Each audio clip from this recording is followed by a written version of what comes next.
let's get started. So floor is yours, Carolina. Okay, so good morning, afternoon. I'm not sure if there's evening here, but it's a pleasure to, you're in Australia, right, Claire? Yeah, evening. For me, it's 7 a.m. So, Claire. Where am I? Pardon? For Claire, what time is it? And for It's 10 o'clock at night here, but I've been on sessions all this week with everything from to 2, 3 a.m., 4 a.m., things like that. It's all good. Okay, it's a pleasure to have you all. Thank you for coming for this session. We prepared like a mural. I don't know if you're all familiar with mural. I sent the link here. Yes, Claire is a hero. Well, I woke up at 4 today as well to see the presentation. I'll go until 3, so we're all like 12 hours of sessions.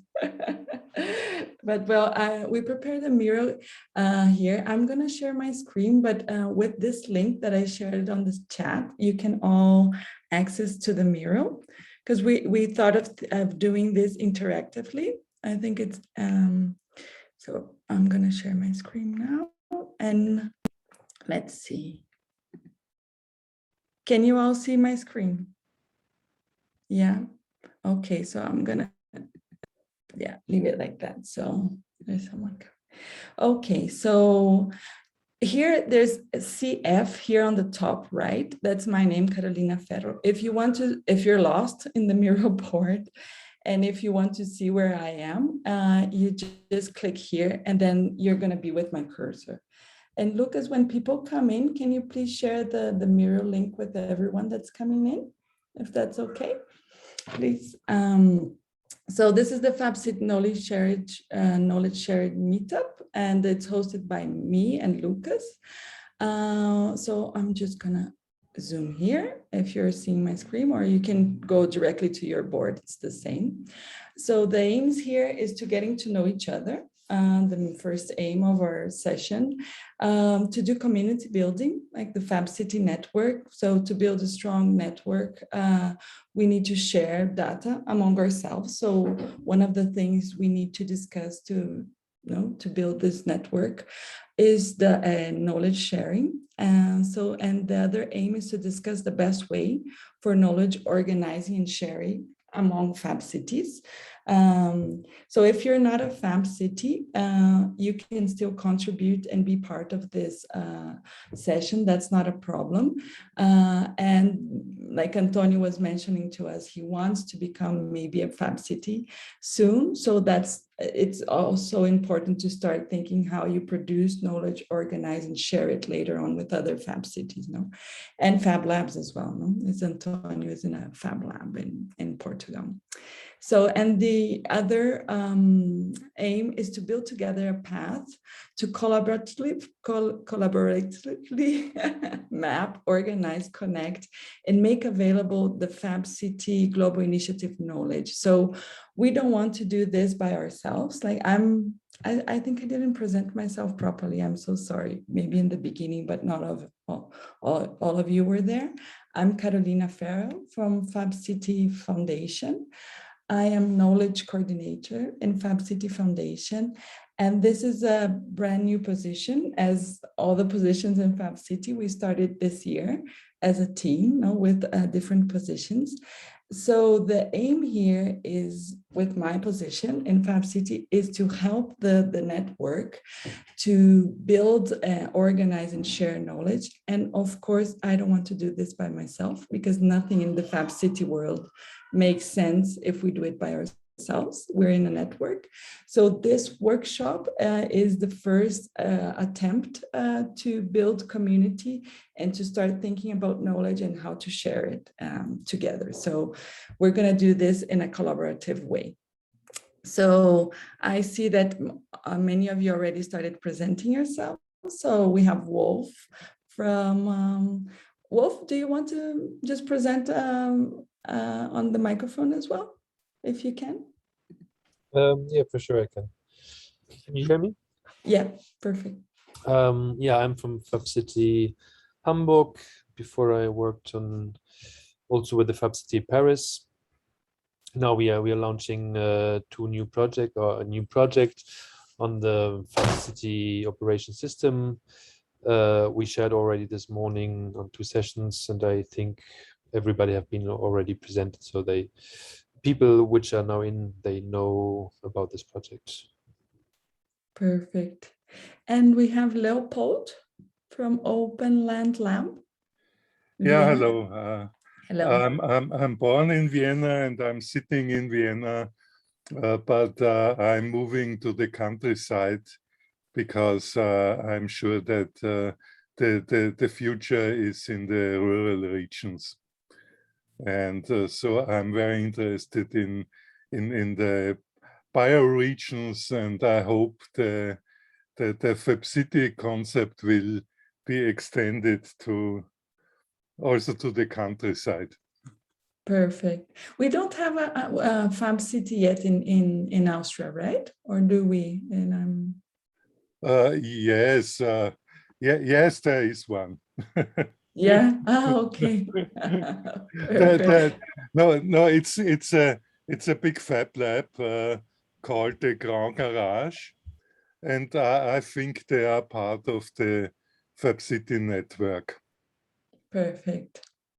And Antonio, do you want to present yourself briefly, please? I'm Antonio from Portugal. I live in a small city called Torres Vedras. It's 45 kilometers north of Lisbon, near the sea. And we have there a Fab Lab. We are not a Fab City. We are not in a Fab City. I am here to hearing from you since 7 years, and Fab Lab Barcelona, and Fab meeting at Barcelona in Fab 10. And I want to see what are your achievements until now, what are you doing, and so on. So just to hear from you. Perfect. Thank you. Thank you, Antonio. And Claire? Yeah, hi, I'm Claire Chaiken-Bryan. I'm the Smart Cities lead at Lake Macquarie City Council in Australia. We're just a couple hours north of Sydney, which most people know, the place with the bridge and the Opera House and all the fireworks at New Year's, which lots of people watch. Yeah, and we're interested in in becoming a Fab City. Well, we're exploring the idea. We just begun our Fab Lab journey. Where I'm in the process of setting up our first Fab Lab in the region, and yeah, I think coming from the smart city space, knowledge sharing is key. Everyone tries to solve problems individually and they do the same bit of work over and over again, so there's value in sharing and learning from each other, and we talk about a lot here in Australia and in my counterparts in New Zealand about just trying to share things, because you may as well not reinvent the wheel when someone's already gone and done the hard work, but also the advantage and part of the reason why we decided to go down the Fab Lab path is access to a network, and that idea of being able to work with other Fab Labs and other hopefully Fab Cities on common challenges, and sharing that knowledge and sharing that the different ideas that will come from different communities on solutions to solve the same thing. Perfect, Claire. Thank you so much. And Lucas, should you present yourself as well? Sure. I'm Lucas Lemos from the Fab City Foundation, working on the management board. I'm based in Tallinn, Estonia, where the foundation is based as well, but I'm actually from Spain, and that will be all for me. Perfect. Thank you, Lucas. And well, here in the Miro board, we prepared some questions that we can interact a bit. And the aim is to map a bit how we are with knowledge production and how people are organizing their knowledge. So it doesn't matter if you're not a Fab City, but if you're a Fab Lab or if you're an organization, you can always share here with us. So the first question that we have here is that regarding more like the infrastructure side. So how and where do you document, store the knowledge of your Fab City, Fab Lab organization? And which tools do you normally use? So I'll give a minute and then we can talk a little bit about it. So we can like exchange a bit how we're doing and difficulties and what we tried out and what didn't work and what worked. So I'll give a minute here.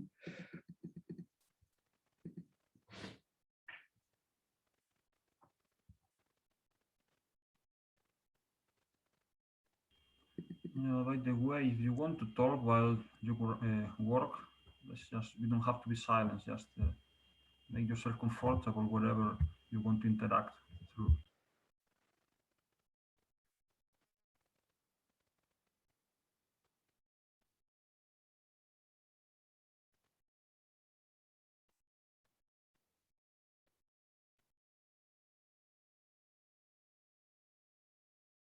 Okay, I think we most of you already filled in. So I see here, I see like Google Docs,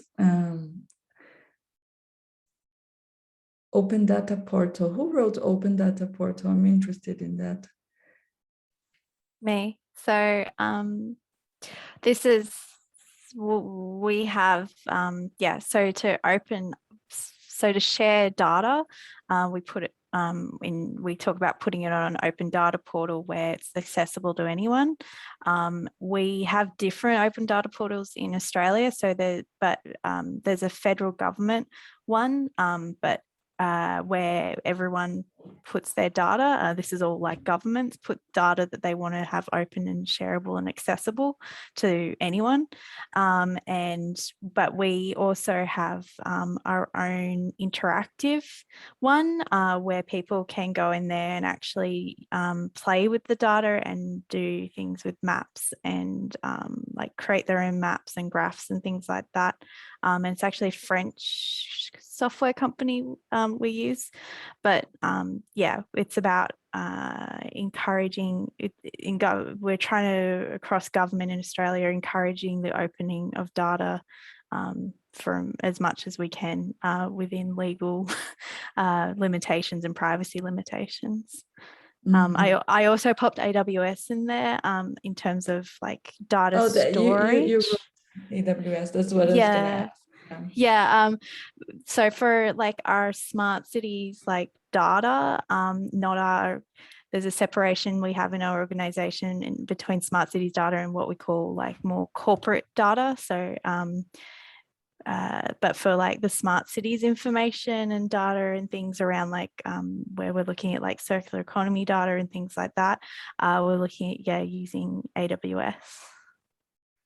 Okay. And what is AWS? I'm so sorry. Amazon Web Services. So it's where you have all the big databases and you have data lakes and you go data crazy with the but that's particular tool lots of people also use Microsoft Azure for their like big storage and all of that. Is there a discussion in data sovereignty or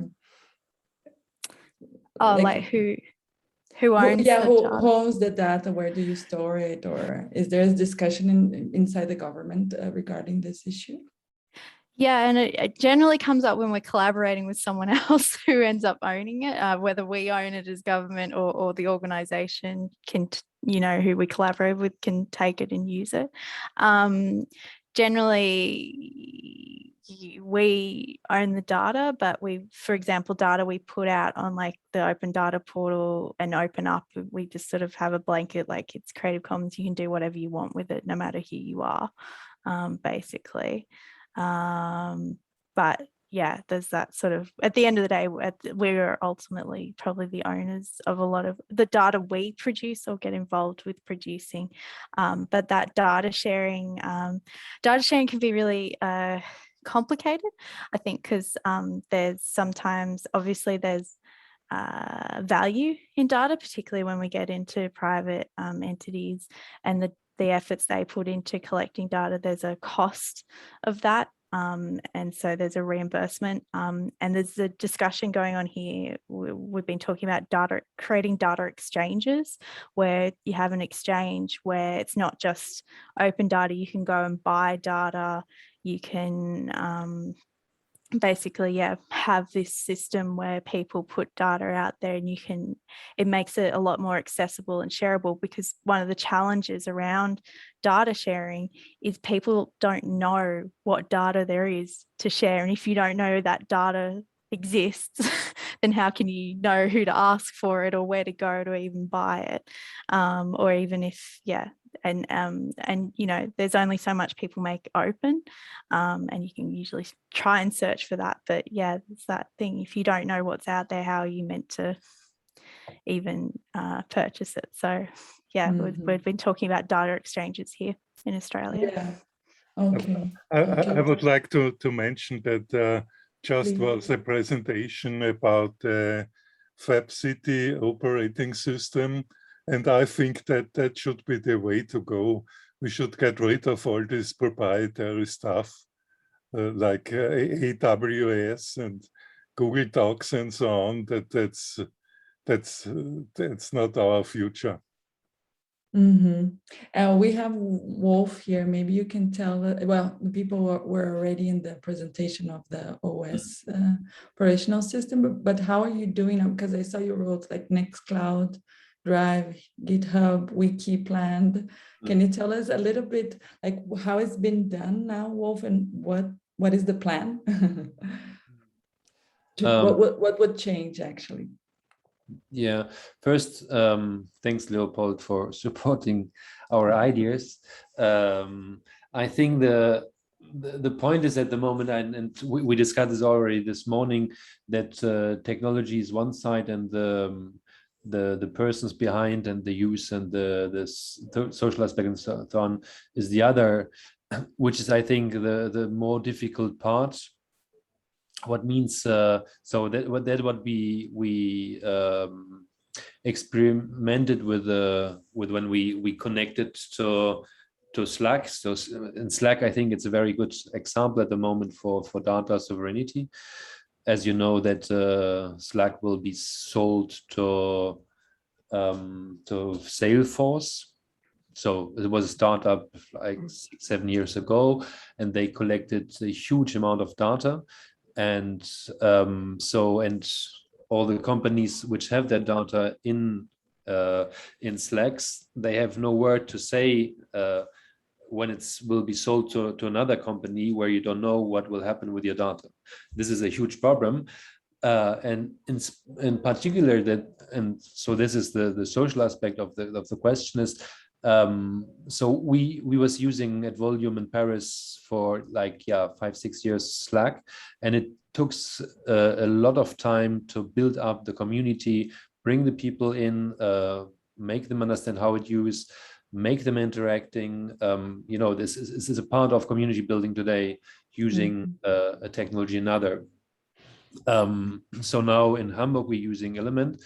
But the fact is that I think we cannot convince another Fab City to change from Slack to Element, because it takes so many resources to build up the community around a tool that it's very complicated to switch from one software to another. And I think this is the big problem we will facing when we would like to propose like this Element solution, which is like, I think technically maybe the much better solution, and also in terms of data sovereignty. So when we want to interconnect the Fab Cities, it will be for sure the better solution. But on the social side, it's very complicated to implement it in other cities which have already existing solutions. And who developed Element? Sorry, Wolf. Element, it's a known company. It's so Element is based on Matrix. Matrix is a server, but the real technological insights I can't give you, but it's already an existing software, so it's not developed by us. It's just open source, and it's and you can install it on your own server. This is the big advantage to that. On the other side, so maybe just a little word to Nextcloud. Somehow we are using Nextcloud, or it should be used, but practically the most of the people still using Drive, or like Google Drive, Google Drive and Google Doc and so on. But it's because it just works better, and and this is the other issue of open source solutions, that sometimes they less performant than proprietary solution, and when it's going on workflows and so on, you need a well done software. So this is for me another aspect which is not easy to handle, how much effort you want to spend on open source solutions instead of proprietary solutions, which are sometimes performing better than open source. Yeah, this is a great challenge, right? Because they have a lot of money behind them, private companies, and the solutions usually, I tried already different solutions, and at the end of the day, we finish always with Google, using Google for performance. And so this is a challenge, with open source. I totally agree. So if we can go just to the next question, like next interaction actually, but this was more concerning the infrastructure, what we're using, how we're storing the data. But the second question would be more about the governance of the data. If you have in your city, or Fab City, or Fab Lab or organization, protocols on how to manage the information. Can you, and if you can share with us some details, So do you have protocols to upload, download, or how to name the files, who can access, levels of access, gatekeepers, or it's more like, no, it's open, you upload the file, you put the name that you consider is the best, or wanted to hear your experience a bit. I don't know, Lucas, if you want to share, or I can share a bit what our aim and struggle a bit inside Fab City Foundation as well, because we are trying to develop our protocols. So maybe that would be a good start.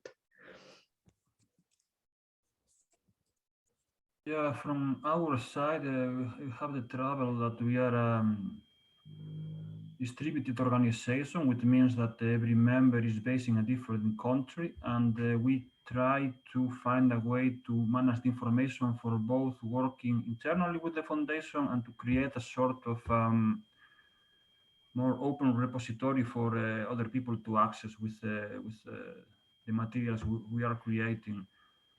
So we're working on that at the moment. We have regulations and different stuff to do, and data management plans for projects, and projects are different, whether they are from the European Union or local country or whatever else. So we are traveling it. And at the time to store the storage information, we are figuring out that it's very important to have some kind of way to use codification of the files. I mean, you have to put a certain kind of names to be able to surf between them quickly. If everyone just, download an invoice from wherever with whatever name and upload into the repository and leave it there, then it's hard to find. It takes a lot of time in search and find for the files who are not well tagged. And we are balancing out about how is the architecture part, how we organize the folders where the information is going, and how we organize the access, the governance on there. We are trying to build up in many examples, but it's challenging, and I guess that in local situations will be a little bit the same with your own nuances. Someone wrote here data sharing policy We have internal guidelines. Yeah, that was me. Okay. We Can do, you share yeah. with us? Yeah, so we have a very high level data sharing policy, which is what it's publicly made available. But we do have a set of guidelines around that. It's very much focused on, so that particular policy basically commits us as an organization to open up as much data as possible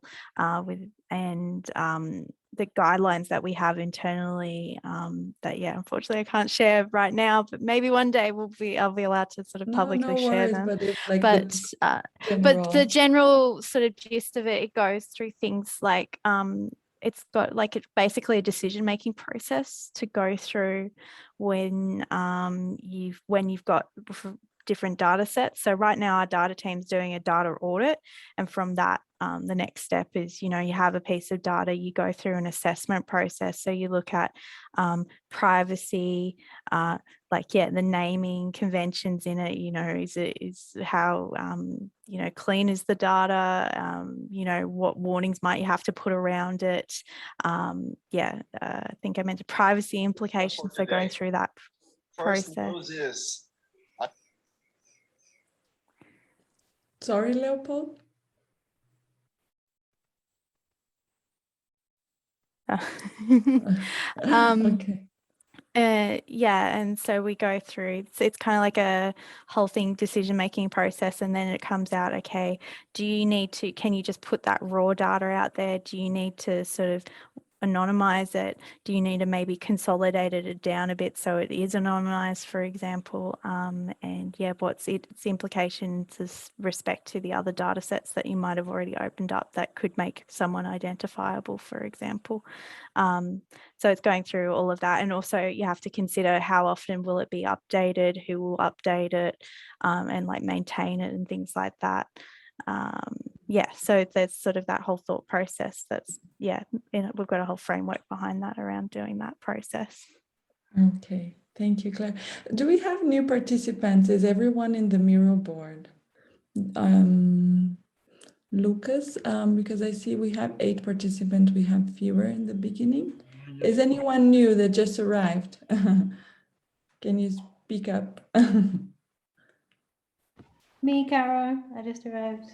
Okay. Hi, Kate. Good to have you here, but I think someone else. But if me, Antonio, I also just arrived, but I'm not in a situation where I can open my camera, but I'm watching as much as I can. But I can only hear. I can't participate, and I cannot put on the camera yet. No problem. We're just gonna share the Miro link with you. You can. I'm sharing my screen. Thank you very much. Thank you. But you can also access the Miro here, and you can interact with us. Okay, so we're just discussing a bit if Fab Cities, Fab Lab, with the organizations that are participating here, if they have protocols to manage the information. No? And Claire from Australia was sharing with us her experience. Someone wrote here few protocols. That's, I think, the reality of most of us. But do you want to share with us who wrote this? Few protocols most have access to data. And are you having problems with not having protocols? Do you feel the need of having them? Yes, so there I'm more answering from the volume side, where I have more experience than from the Fab City Hamburg side. No, I think it's it's depending a little bit of what kind of data you're sharing with who, and so it was a quite limited audience, but it was completely everything was shared, and was very much based on trust, and which works quite well in my sense. Perfect. So I think trust is a very important issue on trust, yeah, when it's going to share. But we have some issues regarding as well, like privacy issues and everything. So protocols, sometimes they protect these kind of who can access how, and if we have gatekeepers for some more sensitive information, for example.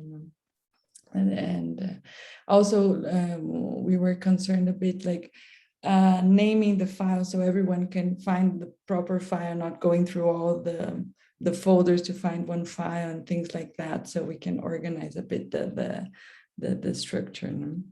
But one other question, does anyone want to share a little bit more regarding protocols?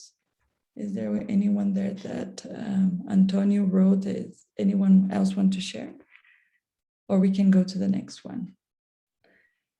We would just like to ask you regarding the other question is, if you have a data management plans for projects, which standards, legislation, regulations do you follow, or you don't? You never had the need to have a data management plan? Because here in the foundation now we're developing our data management plan, and we're it's the first time we have the need to develop one. So we wanted to know if other Fab cities or Fab labs have their data management plan in place, and if we could exchange a bit in this sense. Anyone has, or no one ever had? Can you develop a little bit more what do you understand by data management plan? I'm like the GDPR, I know, and if you're in Europe, you're obliged to, but otherwise I don't know what that means. Okay, maybe Lucas, I can, because we're usually when you develop a project, okay, go for it. No, go for it. When you are getting funds from a research project or any other kind of activity that you are funded with a grant or a scholarships, and then you need to have a data management plan, especially in Europe, the GDPR is forcing you to do it. It's about how you are going to store and read the information, and how it's going to be accessed, and how long you are going to take it, etc. And usually each big enough project has one. You can do copy paste from other plans most of the time, but you have to adapt it. And there are many other areas that are asking you to, if you're working project based, to have data management plans also. Sometimes a requirement, depends on also which country and which kind of organization you are working, but it's a project-based thing. Yeah, Europe grantings, they usually require this data management plan. And we were wondering if other kind of grants or other kind of fundings, if they require data management plan. That basically it says how you're going to manage your data, which regulations you're going to respect. In Europe, of course, the GDPR, but there's also the fair data for academic use, and how you're going to use the data, who has access, how you're going to take care of privacy issues, security issues. So it's a plan how you're going to manage and protect your data. So I think no one had the need to do it yet, from what I can see here. So we can maybe go to the more than the second part. It's more regarding data sharing. And we would like to know, the first question would be, do you share knowledge you produce with other Fab cities and Fab labs? Yes or no? Can someone share with that? And if you do, please share with us how you do it. We can write it down here. And if you don't do, can you share with us why? Because you don't know any Fab labs or Fab cities yet, because you don't, you're not there yet, or because you're scared of sharing data, and well, please share with us. Anyone wants to start? I think Antonio from Portugal, does your Fab Lab share with others? And how do you do it? Carolina, I have very, very little knowledge about what is going on in Portugal, and I tell you why. My first connection with Fab Lab movement was exactly in August 10 years ago. I went to Fab 7 in let me move to somewhere else where I can open my camera.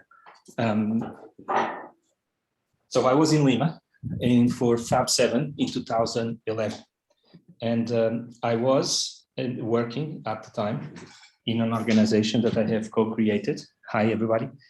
And I've said this a few times, so some of the people has heard this already. I'm sorry about that. So I was working in organizational development for the past 25 years. And I have decided to let the company be on its own. It doesn't need me anymore. And I am just reconnecting with the Fab movement and with a few other things around innovation and social innovation and a few things. So I've just decided to join Fab 16 in order to learn. So I have no connection to any Fab Lab, formal or whatsoever.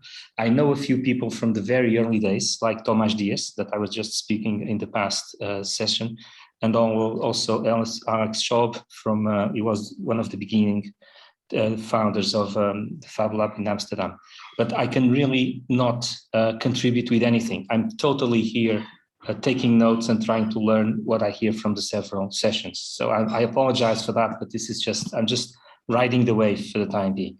Sorry about that. No Antonio, need to apologize. nice to see you. First time that we see each other, although we spoke 2 days ago. Hello. Do we have 2 Antonios from Portugal? That's it? We have 2 Antonios from Portugal. Can you believe that?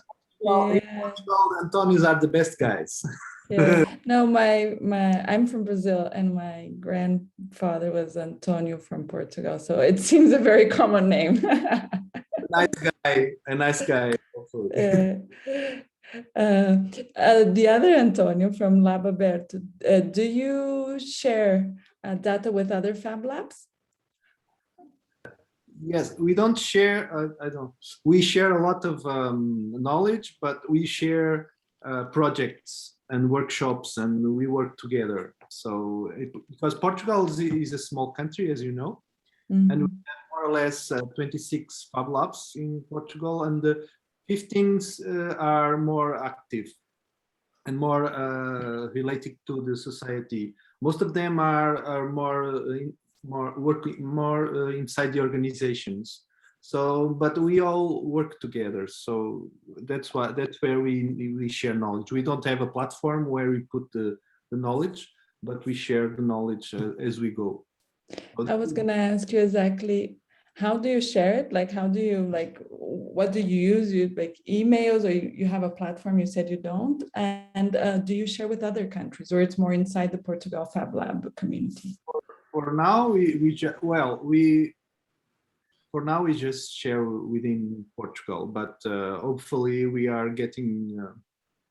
I don't know. The project development is not easy. It's not easy to work with other countries, but we don't have. Obviously, we don't have. We work a lot with the states. That's where we have some other Fab Labs where we exchange knowledge.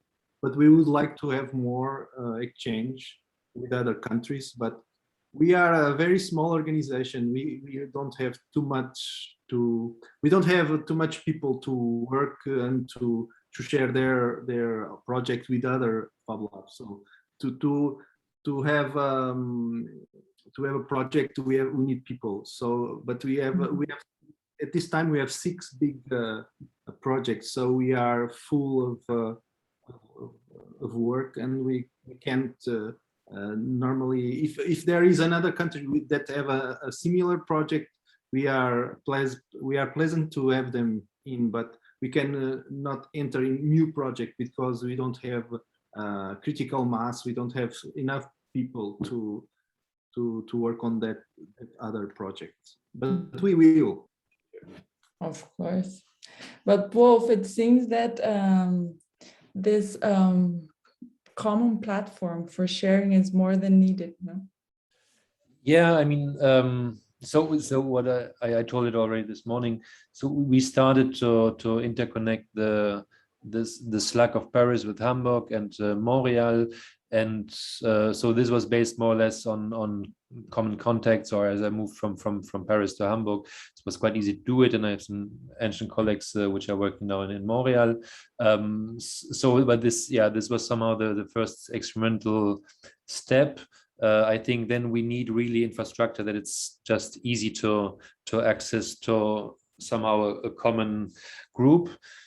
And so, but this is just the infrastructure, and so that people don't start to exchange with people they don't know.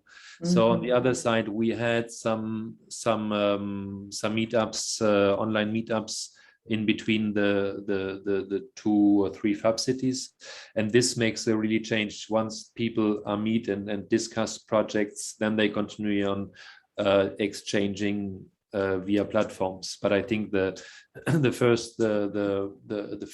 physical encounter, or even, I mean, the human encounter, it's key for exchanging whatever. So I think this is very. We need to develop both side by side, no? The infrastructure and the community, the trust, the community building, so everyone could share in the same platform, but trusting that they know each other, and all of us have share the same values, no? And the Fab City movement. Yes, I mean, socializing. Finally. Yeah. Simple. I mean, and we're all humans, and trust is it's a very important part of this, right? And I don't know, we have here a question, is number 7, that I would like to know, which kind of knowledge would you be willing to share with other Fab cities? For us, it's very important. If you could just write in the post-it, that would be very helpful. But to know a bit, if you're more concerning about, if you're more interested in designs and digital designs, and or your metrics, what knowledge is more needed from your side that we'd like to share and you'd like to receive?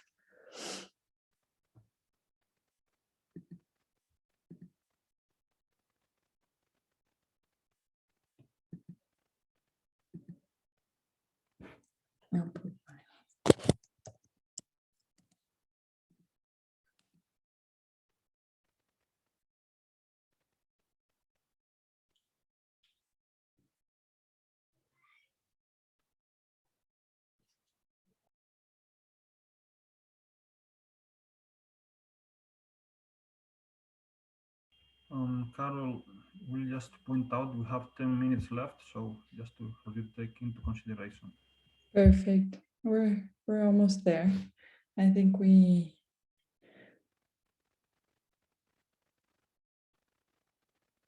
Okay. So we have here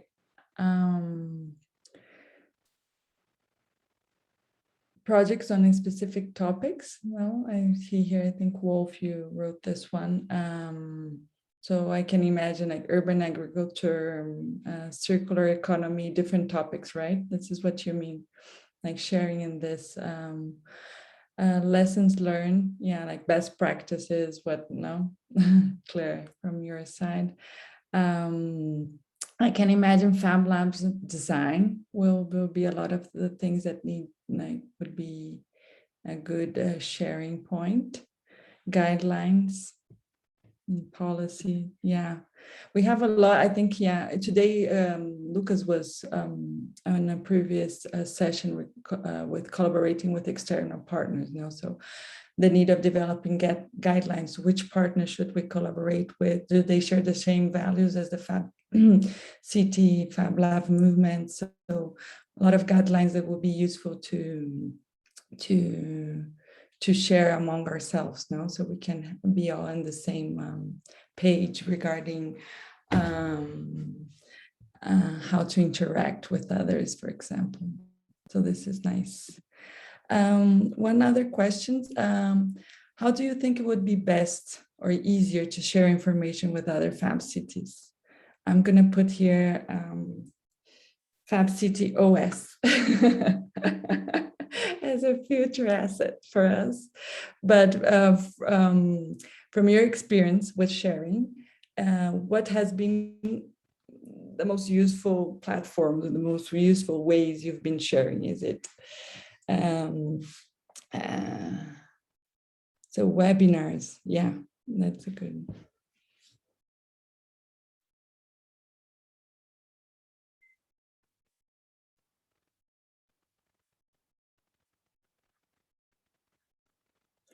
a kind of WhatsApp, yeah, like a messaging app, right? Open source, exactly what Wolf was telling us regarding Slack, and they will sell for some other company. Then we start having those kind of issues. Physical workshops. Will we have ever physical workshops again?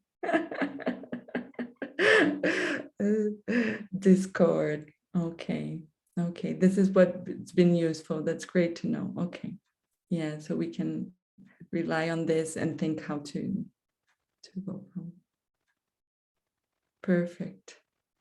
So we have 5 minutes left, I think. And I'm just going to the last one. What are the biggest concerns regarding knowledge sharing? When you share knowledge, when you share. Antonio, did you raise your hand? Sorry. Please go. It's a question for, I don't know. Antonio, do you want to No, I'm sorry. I thought that Carolina was referring to me. So this is why I said it was not intentional, but then I looked at the screen and I saw it was you. Sorry about this. No problem. It is a webinar with Squared Antonio, so that's the issue. So I was asking Wolf to develop a little bit more what he was talking about. I don't know if I understand well. Slack is going to be sold to some private company, and all the data that they have, it will be sold as well. It will be out. So we cannot do anything about it. Is it? Yeah, I think this is. I mean, this is just a fact that as Slack is based on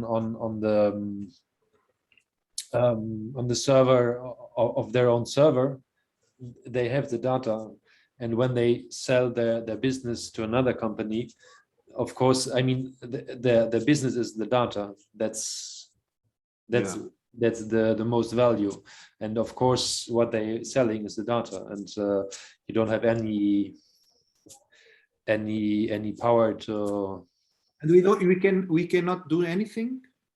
But you can just stop using Slack. Yeah. And I don't know if there are any difference if you pay for Slack or if you don't pay for Slack. I imagine there's a difference, but I imagine also that you don't pay for Slack if you're using Slack, because if you pay, it's really expensive. Yeah. Mm. If it's free, it probably means you're the product, like in most social media. But I feel like we pay in another way. a lot of us accept that. We just accept our data's out there, but I suppose there's different views on that. Yeah, I think most people are not even aware, no? Like they accept, but they don't really understand what's going on, right? We are not aware. Yeah, but regarding any concerns, are there any concerns when you share your data? Or like, I mean, in the Fab City, Fab Lab movement, no? Do you have any concerns?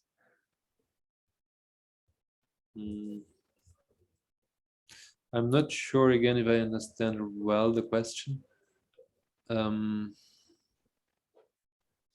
Oh, sorry, the example here is not, it's from the other, this is not a good example, but are you, I don't know. Give us an example, that's a good idea. Yeah. If you're scared that anyone is gonna steal your good ideas in your Fab Lab or something like that, or privacy concerns, or do you have any concerns that when we think about data sharing that we should be careful with?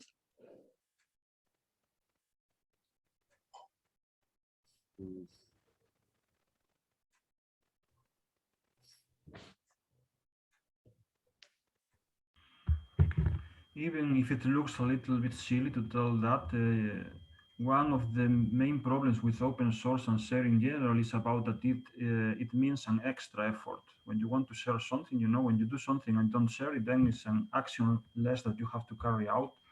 So we are also figuring out that if you want to share things well, you have to present yourself, with what you are sharing. You just not throw things away.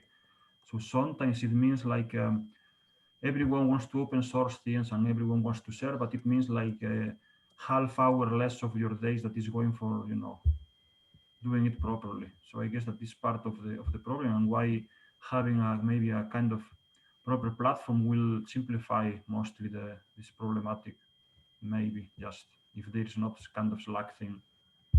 Mhm.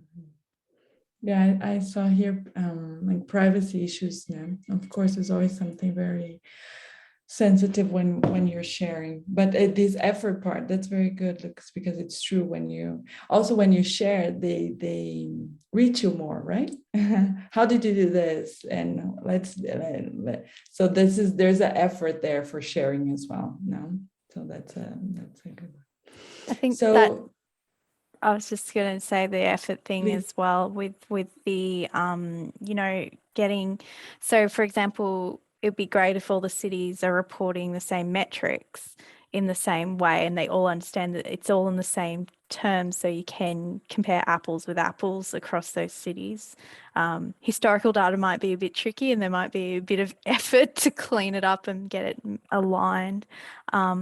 But yeah, I think agreeing on similar with like guidelines around, well, I wouldn't say is a guideline, this would be, you know, hard and fast of, you know, this is the metric and this is, you know, how that is measured.